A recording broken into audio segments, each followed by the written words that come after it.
I have a big name now. Yeah. That people say, look, I don't.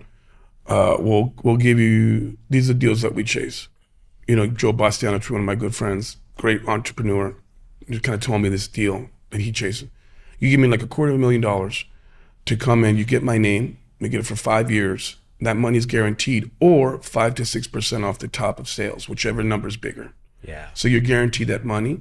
And then I come in 2 weeks before opening, 2 weeks after, then I make quarterly visits and then quarterly menu changes. Yeah. But I put in my people in the restaurant, and our people will be in there operating that.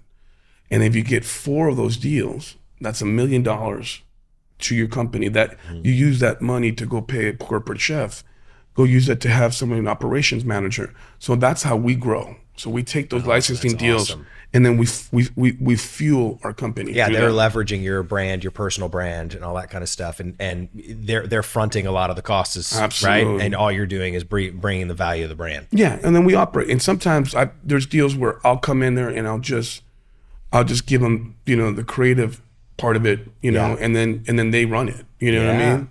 But I have to trust and you know, in their ability to do that. But you know, the other thing we talked about TI, the one thing now that is super important is the IP, intellectual property. That is, if you're a chef and you're listening to this and you're an entrepreneur, you got to figure out who owns the IP of what you do. Because I didn't know that. Like this epiphany came to me like 3 years ago. Someone was like, what's up with your IP? I go, what?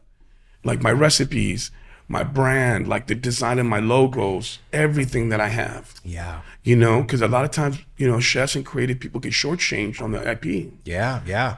So for like recipes and you know, the way you plate and like what do you do? I mean, are we talking trademarks, copyrights, or you know, or do you just document it in some sort of, like, how do you formalize? Well, you have to formalize that, meaning that your recipes, your logos, your concept, like if you have a deck, for instance, you know, like when you come in there and you say, this is, you know, some of the examples that I want to put into my restaurant as far as, you know, fixtures and materials and countertops, things like that you put in a deck, you can copyright that. Okay. Or you can get that to a lawyer. So that's what I would suggest you do. Yeah. And then all the recipes that you're going to give forward, you should have you should also have that documented in a document with whoever you're working with. Yeah. So you would say you'd have an operating agreement or a contract, and then also, like, to augment that, you would have an IP document